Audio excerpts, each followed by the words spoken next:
Bienvenue à tous pour cette nouvelle séance consacrée aujourd'hui au conte du Petit Poucet.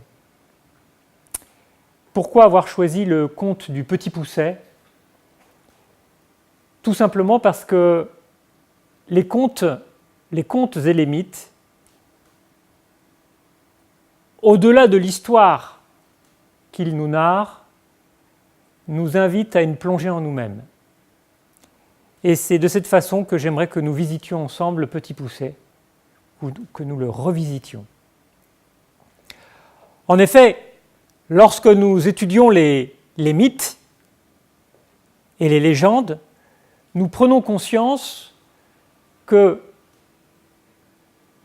ce mythe est porteur d'énergie, et ce sont les mêmes énergies qui nous traversent.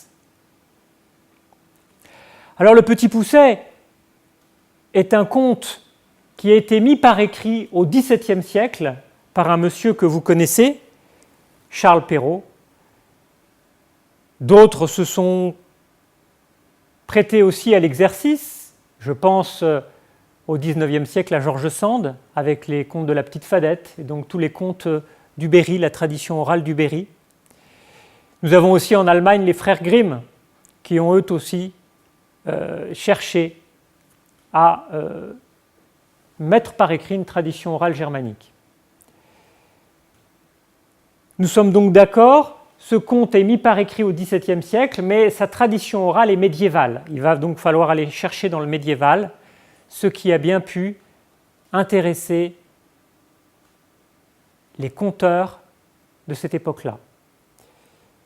Pour ce faire, il faut absolument se remettre dans le contexte médiéval du XIIe siècle, lorsque nous sommes à l'époque des grands défrichements. Et à cette époque-là, la nature est terrenne, et dans les défrichements et les constructions, les bûcherons avaient un rôle majeur. C'était une époque difficile aussi pour y vivre, une époque où la famine pouvait être présente et générer bien des troubles sociaux.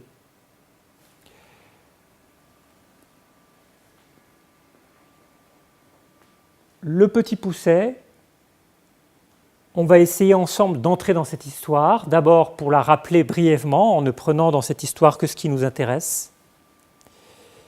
Et puis ensuite, nous essaierons d'en faire une lecture morale, puis archétypale.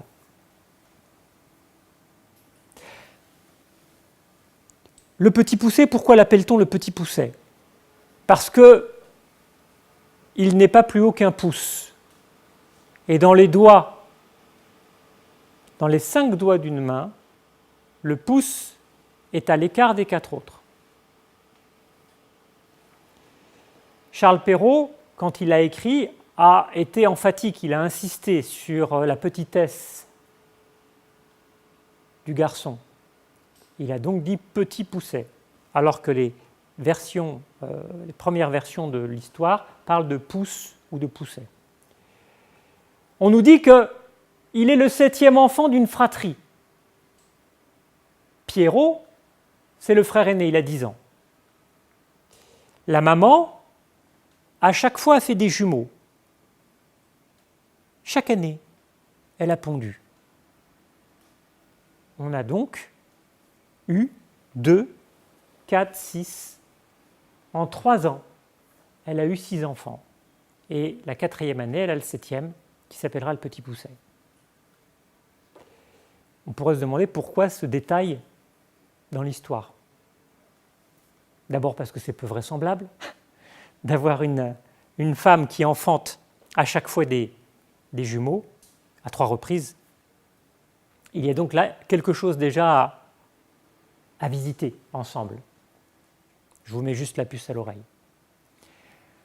Ensuite, c'est cet enfant, étant donné qu'ils sont arrivés assez vite ensemble, ne peuvent pas travailler et ne sont simplement des bouches à nourrir pour les parents pendant quelques années.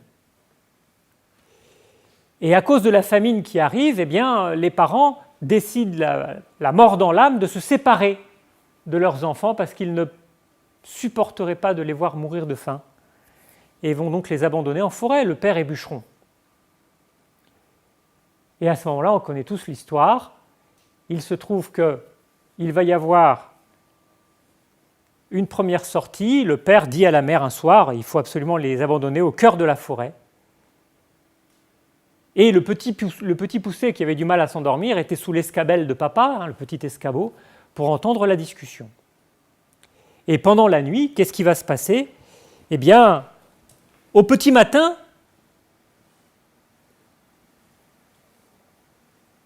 le petit pousset pousse la porte d'entrée de la maison et va au ruisseau chercher des cailloux blancs, nous précise le texte. Encore un indice. Et puis en revenant, il les met dans sa poche, et pendant la journée, il va essaimer ces cailloux blancs le long du chemin pour retrouver son chemin lorsque les parents les auront abandonnés au cœur de la forêt. Les parents les abandonnent pendant qu'ils sont en train de fagoter, de faire des fagots dans le sous-bois.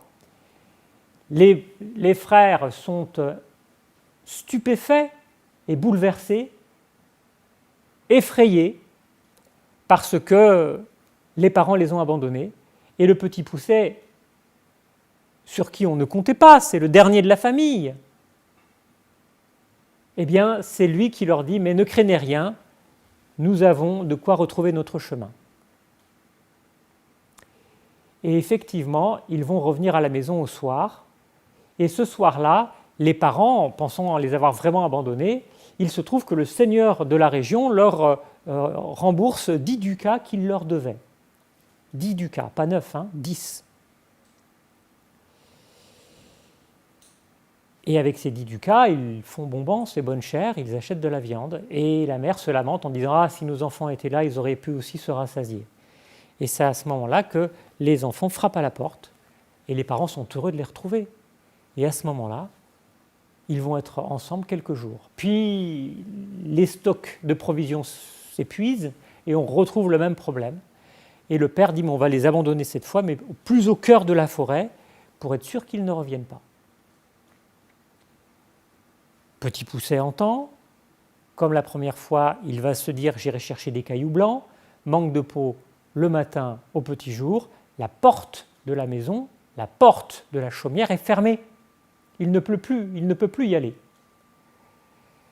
La mère distribue dans les gibecières des miettes de pain qui lui restent, des quignons de pain, et il va avoir l'idée d'émietter son quignon le long du chemin pour avoir un traçage, pour retrouver son chemin lorsqu'ils seront abandonnés.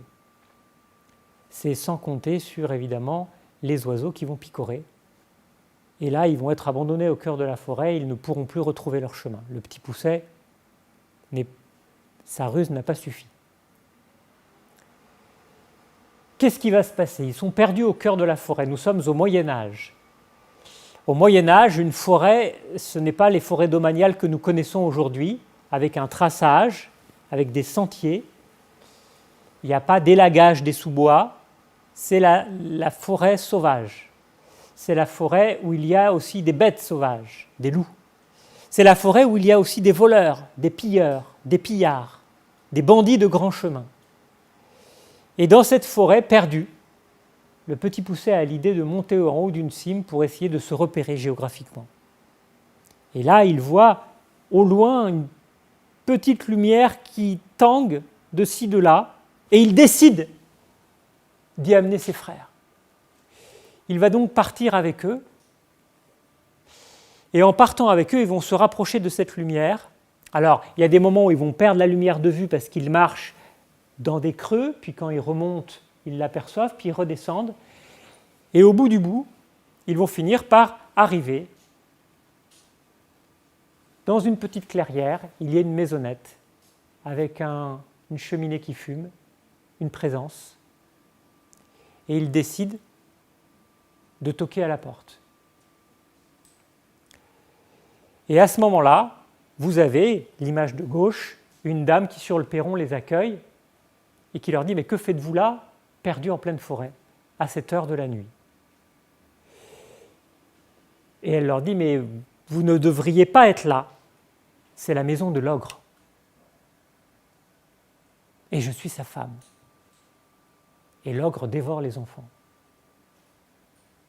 Le petit Pousset demande l'hospitalité en se disant « vaut mieux être dans cette maison avec le risque de l'ogre qu'être dehors et être dévoré par les loups ». Et à ce moment-là, ils entrent dans la maison, ils vont être invités à souper, et au cours de la soirée, l'ogre arrive, et arrivant, les enfants se seront cachés, mais il sent la chair fraîche, et les ayant découverts sous une table, décide d'en faire son festin. La femme de l'ogre essaye de l'en dissuader en lui expliquant qu'elle a déjà préparé des pièces d'agneau et de porc pour qu'il se restaure. Il décide de remettre ce festin avec les enfants au lendemain. Ils vont être invités à aller à l'étage pour dormir. Et pendant la nuit, le petit Pousset, vous connaissez l'histoire, eh bien, de crainte que l'ogre ne revienne sur sa décision, il va échanger les bonnets et les couronnes, c'est-à-dire que les 7 filles de l'ogre, il a 7 filles, dorment déjà et ont des couronnes sur la tête. Pourquoi des couronnes ? Et les 7 garçons ont des bonnets, et pendant la nuit, le petit Pousset va échanger les bonnets et les couronnes. Que se passe-t-il à minuit ? Dit le texte. À minuit, l'ogre a une petite faim. Il monte à l'étage, il tâte les têtes des enfants et sans les couronnes, il en déduit que c'est ses filles, et va dans l'autre lit où il y a les 7 présumés garçons, il y a des bonnets, et il les égorge. Il va se recoucher. Pendant la nuit, le petit Pousset réveille ses frères en disant « Taillot, taillot, nous partons immédiatement ». Et avant l'aurore, les 7 frères sont partis. Le lendemain, je vous passe les détails, c'est le branle-bas de combat dans la maison, les 7 filles sont mortes, la mère est totalement accablée et l'ogre est totalement énervé. Il chausse ses bottes de 7 lieues et il court la forêt pour essayer de les retrouver. Le petit Pousset et les 6 frères se sont abrités derrière un rocher, et c'est sur ce rocher-là même que l'ogre va s'asseoir pour se reposer et il va faire une sieste. Le petit Pousset dit à ses frères « Rentrez à la maison, on a retrouvé le chemin, chez les parents, moi je vais m'occuper de l'ogre. » Il va chausser les bottes de l'ogre, il va chausser les bottes de 7 lieues, c'est ce que vous voyez sur l'image à droite. Et à ce moment-là, les bottes, comme c'est des bottes magiques, vont s'adapter aux chevilles du petit Pousset, et il va traverser la forêt pour aller voir le roi. Et là, étant donné qu'il a des bottes magiques qui lui permettent d'aller plus vite que tous les postillons et tous les messagers, il propose ses services au roi pour aller amener les courriers sur le champ de bataille aux soldats.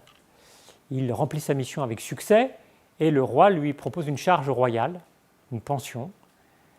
Et à ce moment-là, avec cet argent, il va sauver sa famille de la disette. Voilà l'histoire.